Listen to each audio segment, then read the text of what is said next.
Mais que fait donc Marie-Madeleine au tombeau de si bon matin alors que le soleil n'est pas encore levé? Elle ne vient pas pour je ne sais quel embaumement. C'est pourtant ainsi que Matthieu, Marc et Luc nous présentent la chose, mais pas chez Jean.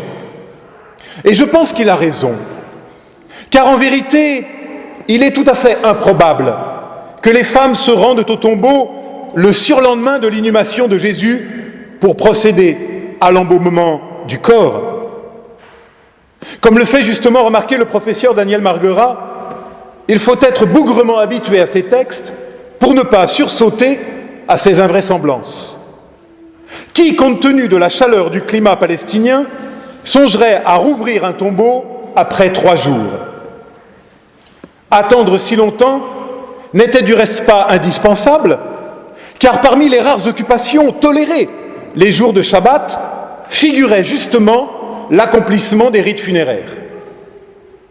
Ce que fit d'ailleurs Nicodème, nous précise le 4e évangile. Jean ne s'y est pas trompé. Marie de Magdala se rend au tombeau comme ça, pour rien. Ou plus précisément, elle vient en pèlerinage de mort, d'échec et de souffrance. Elle vient pleurer son maître. Se tenir près de lui encore un peu, elle qui fut si souvent auprès de lui, jusqu'au pied de la croix, vivant alors l'horreur la plus absolue qui soit, voir l'aimer torturé sous ses yeux. Un autre qu'elle, un certain Joseph de la ville d'Arimathée, l'a descendu de la croix et lui a offert une sépulture décente dans un tombeau neuf. Avec le vieux Nicodème, ils avaient roulé la pierre, scellée. Et puis Marie vient, à l'aube du 3e jour, pour rien, juste pour être plus près, pour garder encore quelque chose de la présence de ce Jésus, le Nazaréen, ce drôle de roi des Juifs. Garder encore quelque chose de sa présence, fût-ce derrière une pierre tombale. Faut-il en dire davantage? Image d'humanité qui fait écho à tous nos ensevelissements, tous les ensevelissements de tous les temps, à tous ces deuils qui jalonnent nos existences, tellement que parfois monte en nous l'envie de désespérer, et pour certains d'annuler une cérémonie de mariage. Tous nous savons cela. Certains d'entre nous ici l'ont traversé trop récemment. Il n'est pas nécessaire d'en dire davantage. Marie la Magdaléenne incarne tout cela. Elle vient au tombeau faire un dernier adieu, signature de son impuissance. Or, la pierre basculée annonce un autre basculement. Le pèlerinage à la mort s'inverse en retournement vers la vie. Et tout de suite, c'est l'impératif de dire. Marie court pour dire la nouvelle. Quelle nouvelle? Elle ne le sait pas encore en vérité. Mais tout à coup, dans le mur lisse et infranchissable de la souffrance et de la mort, il y a une faille. Le tombeau est ouvert. Et si le pèlerinage à la mort de Marie est la signature de l'impuissance de nous tous, de chacun d'entre nous, eh bien le tombeau ouvert est la signature de la paternité de Dieu sur le monde et d'un autre mouvement possible, celui vers l'autre, celui vers la vie, celui vers la fraternité. Pourtant, Marie n'a pas encore compris. Déjà, la rumeur commence à se répandre. Ils ont enlevé du tombeau le Seigneur, et nous ne savons pas où ils l'ont mis. Et c'est d'abord l'idée du rapt, du complot, du vol du corps qui s'impose. Et c'est la pire nouvelle qui puisse être. Plus que la mort elle-même, peut-être, voilà, qu'on lui vole à présent la seule chose qui lui restait. Le lieu de sa mémoire. Le rappel de l'ignominie. C'est son deuil même qui lui est ainsi dérobé. Mais en même temps, Marie sent, pressent, que là n'est peut-être pas l'essentiel. Elle n'en reste pas là. Elle s'en retourne vers les autres. Je l'ai dit, c'est déjà la première conséquence de la résurrection. Elle se retourne vers la marche. Elle nous retourne vers les autres. Le texte de ce matin est traversé de verbes de mouvement. Se lever, marcher, courir, s'en aller, revenir. Et Pierre et le disciple bien-aimé entrent alors en scène. Là, on court, on se bouscule. Presque on fait la course. On entre. Et on voit. Mais que voit-on? Rien? Circuler, il n'y a rien à voir? En tout cas, plus de corps. Scandale! On a enlevé le crucifix. Vide le tombeau? Non. Il y a des bandelettes en vrac. Et puis un linge roulé, posé à part comme il faut. Étrange précision, ne trouvez-vous pas? Le mot employé ici en grec n'apparaît que 2 fois chez Jean. Une fois ici et une autre fois dans le récit d'une autre résurrection, celle de Lazare. La boucle est bouclée. Celle-ci, la résurrection de Lazare, préfigurait bien la résurrection du Maître, elle-même préfiguration d'une autre, de la nôtre. Mais si Lazare était encore tout empêché et empêtré dans son linge, pour Jésus, lui, le linge est bien rangé, mis de côté, en ordre. Alors serait-ce cela, Pâques, une simple histoire de chiffon? Eh bien, peut-être que oui.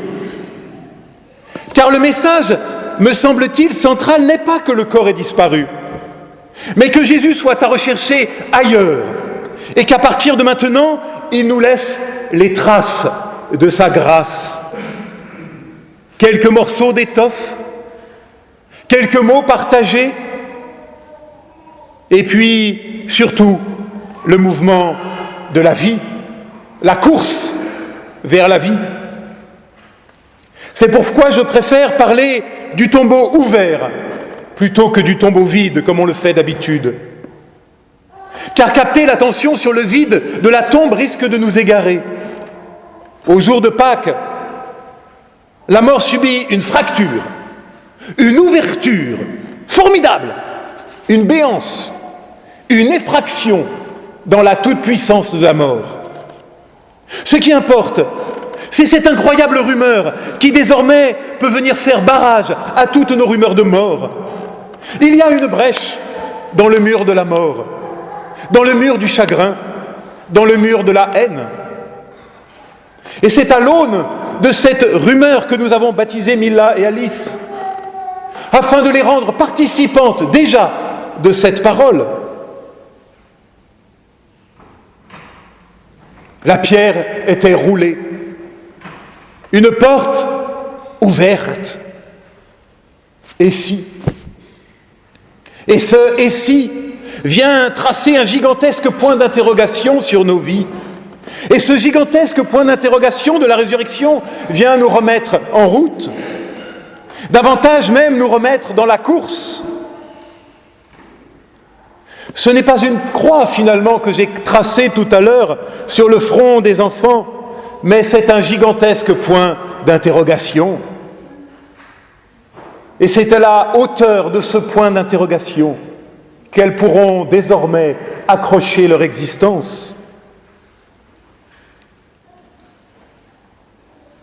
Ma sœur, mon frère, on s'imagine souvent que ce qu'il faut croire en la résurrection, que la foi d'ailleurs serait comme un gigantesque catalogue de trucs plus ou moins invraisemblables à croire.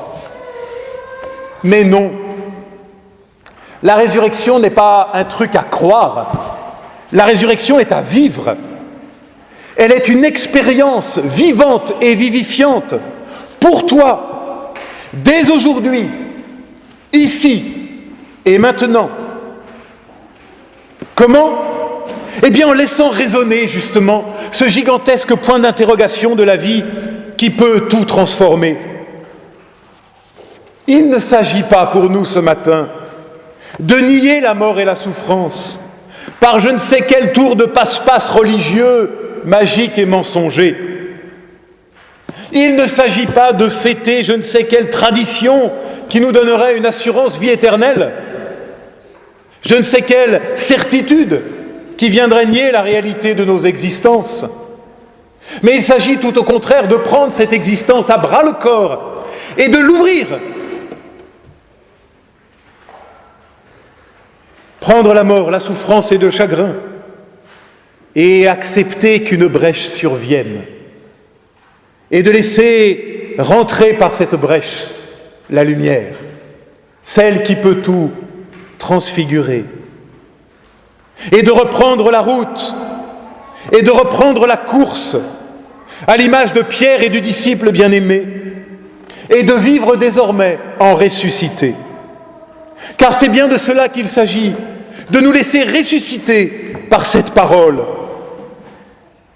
Nous l'avons entendu dans la bouche de Paul lors de la seconde lecture. Vous êtes ressuscités avec le Christ. Vous êtes au présent, ici et maintenant. Mila, Alice, toi, moi, nous, ensemble. Martin Luther le dit admirablement. Et je vous invite à relire cette phrase qui se trouve sur vos livrets. C'est à la première page. Quand tu lis « Le Christ est ressuscité », ajoute aussitôt « Je suis ressuscité » et « Tu es ressuscité avec lui ». Car il faut que nous soyons rendus participants de sa résurrection. Ne pas apprendre cela, c'est ne rien apprendre du tout. Fin de citation. Et les bandelettes en sont les premières traces. Car la résurrection, toujours, laisse des traces. Ma sœur, mon frère, lorsque nous disons que nous croyons en la résurrection, attention de ne pas faire fausse route. Il ne s'agit pas tant d'en croire que d'en vivre, à chaque heure, à chaque seconde. Car j'insiste, la résurrection n'est pas à croire, mais à vivre. Par la seule force d'une histoire de bonne femme, d'un tombeau ouvert et d'un bout de tissu. Pour nous donner de lever les yeux et de voir par-delà la tyrannie des apparences et des évidences. Qu'importe que comme les disciples, nous n'ayons pas tout compris. La question est, allons-nous nous laisser mettre en chemin, en route? Alors là, il faut faire attention aux mots que l'on emploie par les temps qui courent.